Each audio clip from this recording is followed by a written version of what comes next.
Assalamualaikum warahmatullahi wabarakatuh, sahabat ular dimanapun Anda berada di seluruh Nusantara. Begitu juga teman-teman kita yang ada di negara jiran ya. Berjumpa lagi dengan saya Mitra Koloni Channel.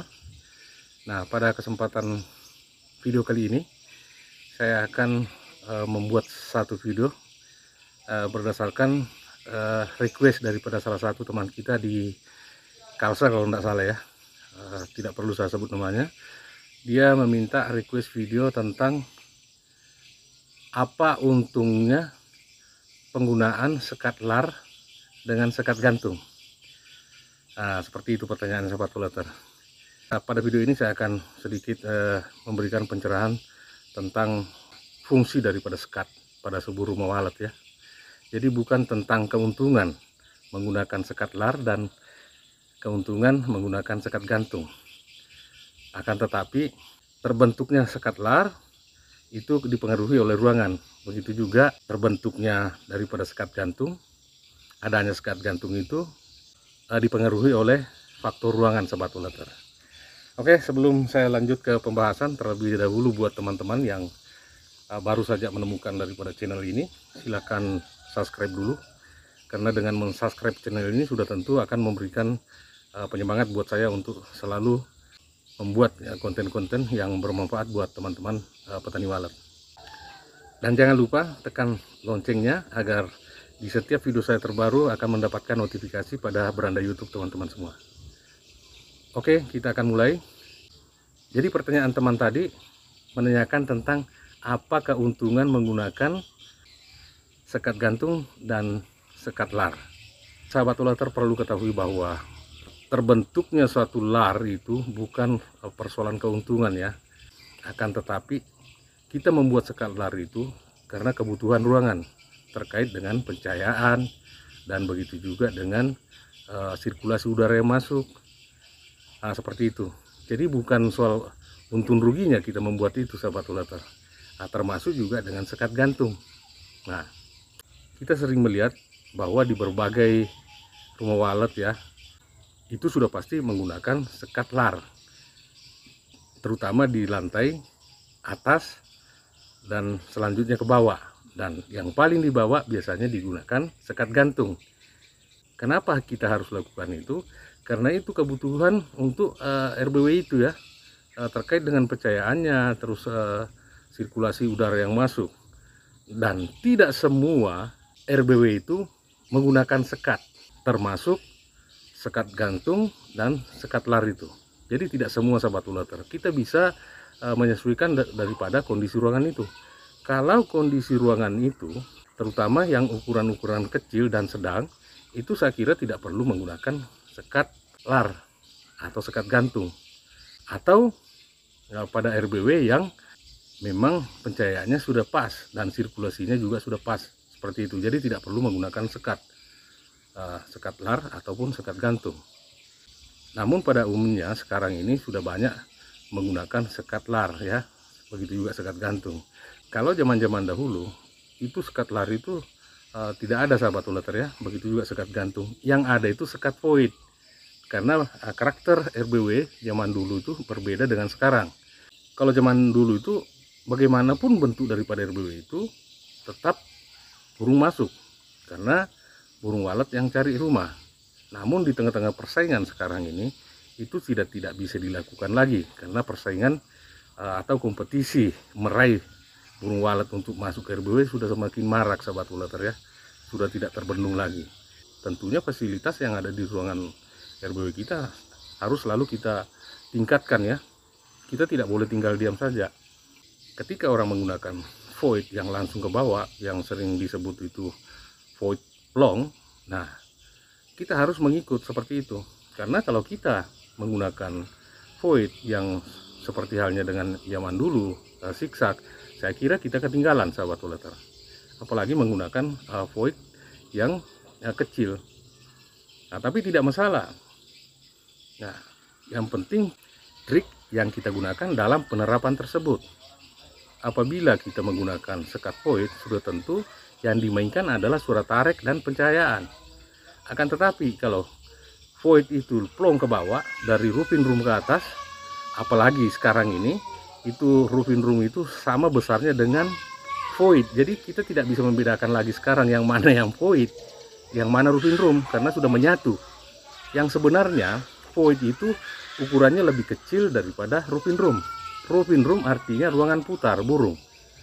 Sebelum dia turun ke bawah, dia harus berputar dulu sambil mempelajari kondisi yang dibawa, baru dia bisa turun. Namun sekarang ini kondisi roofing room dengan void itu sudah sama, jadi sudah rata ke bawah. Nah, seperti itu. Jadi void itu sahabat uleter adalah itu juga yang sering disebut dengan lal, lubang antar lantai. Artinya pembatas antara lantai dengan lantai yang dibawa. Nah, seperti itu namanya void. Lubang itu yang dimaksud dengan void. Tapi sekarang ini kita tidak bisa membedakan karena sudah langsung plong. Seperti itu. Nah, kalau zaman dulu itu tidak menggunakan void plong seperti itu sahabat uleter ya, disiksak. Satu ditaruh di depan, terus yang berikutnya ditaruh di belakang, terus di depan lagi. Itu dengan tujuan untuk menjebak daripada burung-burung walet yang sudah masuk ke bawah. Artinya kalau sudah masuk ke bawah sulit menemukan void untuk kembali seperti itu. Tapi kalau sampai sekarang ini saya kira tidak bisa lagi kita gunakan seperti itu sahabat uleter, karena persaingan sudah semakin ketat. Artinya di dalam investasi dunia walet sekarang kita harus mengikuti perkembangan zamannya, karena memang ini merupakan salah satu kompetisi sebenarnya untuk meraih burung-burung walet yang ada di sekeliling RBW kita. Jadi persoalan bentuk atau karakter daripada sekat itu bukan persoalan untung rugi, akan tetapi persoalan kepentingan ruangan. Nah, seperti itu. Kenapa bagian atas kita menggunakan lar? Karena di atas itu, lar itu lebih dekat daripada sumber cahaya yang ada di LNB. Apabila kita menggunakan sekat gantung, sudah tentu ruangan itu pasti lebih terang, sangat terang. Makanya kita menggunakan sekat lar pada lantai 3 biasanya. Begitu juga lantai 2. Nah, semakin ke bawah, semakin besar lar itu. Jadi tidak harus sama besarnya lar itu sahabat uleter. Kalau misalnya di atas itu 70 kali 80, di bawah boleh kita gunakan 80 kali 90. Terus yang di bawah tidak perlu pakai lar, gunakan sekat gantung. Kenapa? Terkait intensitas cahaya yang masuk tadi, sumbangan cahaya yang masuk dari lar tadi, semakin ke bawah semakin biasnya semakin menurun. Seperti itu. Jadi sahabat uleter, saya menangani beberapa RBW binaan saya itu tidak harus menggunakan sekat, karena belum tentu menggunakan sekat lar itu lebih menguntungkan daripada tidak menggunakan. Jadi untuk mengatur intensitas cahaya yang masuk ke bawah itu, kalau tidak menggunakan lar, itu usahakan sekatnya hanya di bibir void saja, itu pada lantai yang paling atas. Dan selanjutnya ke bawah, kalau misalnya sudah gelap, maka tidak perlu menggunakan sekat. Cukup satu papan sirip itu aja. Jadi setiap rumah walet yang saya tangani itu berbeda-beda sahabat waleter. Ada yang saya sekat, ada yang tidak saya sekat. Karena penggunaan sekat tidak harus pada sebuah RBW, ya, tergantung daripada kondisi karakter daripada RBW itu sendiri. Kalau memang dibutuhkan menggunakan sekat, ya kita gunakan seperti yang ditanyakan teman tadi. Kalau RBW itu membutuhkan sekat lar, maka kita gunakan lar. Akan tetapi kalau kira-kira hanya membutuhkan sekat gantung, ya kita gunakan sekat gantung saja. Nah, perlu diperhatikan penempatan daripada lar itu, usahakan bibir atas daripada lar itu hanya 40 cm ya, atau 50 cm, jangan terlalu ke bawah. Apabila dia terlalu ke bawah, maka burung walet tidak tertarik untuk masuk ke dalam. Dia tertarik hanya dengan surat tarik itu. Makanya banyak burung walet yang ngumpul pada lar itu, surat tarik yang ada di lar.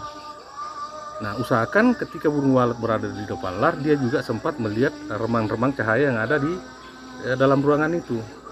Seperti itu. Begitu juga untuk penggunaan sekat gantung. Usahakan lebar daripada sekat gantung itu kira-kira 40 cm atau 50 cm ya, agar burung walet lebih mudah lagi melihat ke dalam ruangan ketika berada di depan lar itu. Jadi jangan terlalu ke bawah sahabat waleter. Ada juga teman-teman yang pernah bikin itu, saya lihat itu bahkan satu lutut dari lantai ya, satu lutut dari lantai ya. Yang perlu kita ketahui bahwa itu sangat fatal menurut saya, ketika burung dia mondar-mandir, dia akan menerbangkan debu-debu yang ada di lantai itu, sahabat uleter. Sedangkan burung walet itu tidak suka debu, dan itu bisa dilihat kok. Kita bisa melihat debu-debu ketika kita berjalan di lantai itu debunya akan naik. Nah, begitu juga dengan tiupan daripada sayapnya burung itu, debu-debu itu akan terbang karena terlalu rapat dengan lantai. Nah, jadi teman-teman harus ketahui bahwa daya jelajah burung hanya 60 cm aja ya. 60 cm dari papan sirip ketika dia bermanuver dalam ruangan. 60 cm atau 50 cm seperti itu. Jadi kalau kita menempatkan lar di bawah, maka sudah tentu burung walet sulit untuk menemukan lar itu, sahabat uleter, walaupun kita menggunakan surat tarik. Jadi sekali lagi, sahabat uleter, untuk penggunaan lar di sebuah burung walet tidak harus ya. Kita harus melihat kondisi ruangan itu, apakah sudah memenuhi pencahayaannya atau belum. Kalau belum, kita gunakan sekat seperti itu. Nah, untuk mengatur cahaya itu, begitu juga sirkulasi udara yang masuk ke dalam agar bisa stabil seperti itu, sahabat uleter. Jadi lar itu di samping akses masuk burung walet ke dalam, itu juga diakses oleh angin ya, udara yang dari LNB itu. Jadi saya kira untuk penanya tadi yang ada di Kalsel atau Kalbar nih, saya kira video ini sudah jelas ya. Dan kalau misalnya masih kurang jelas, bisa masuk ke WA saya, nanti saya jelaskan. Karena menjelaskan sesuatu di video itu kita terbatas dengan durasi ya. Mungkin hanya garis-garis besarnya saja atau gambarannya, namun secara detail mungkin tidak bisa. Butuh waktu yang cukup panjang untuk menjelaskan. Oke, cukup sekian video ini. Semoga saja teman-teman yang menonton video ini bisa mengambil manfaat daripada apa yang saya sampaikan pada video ini.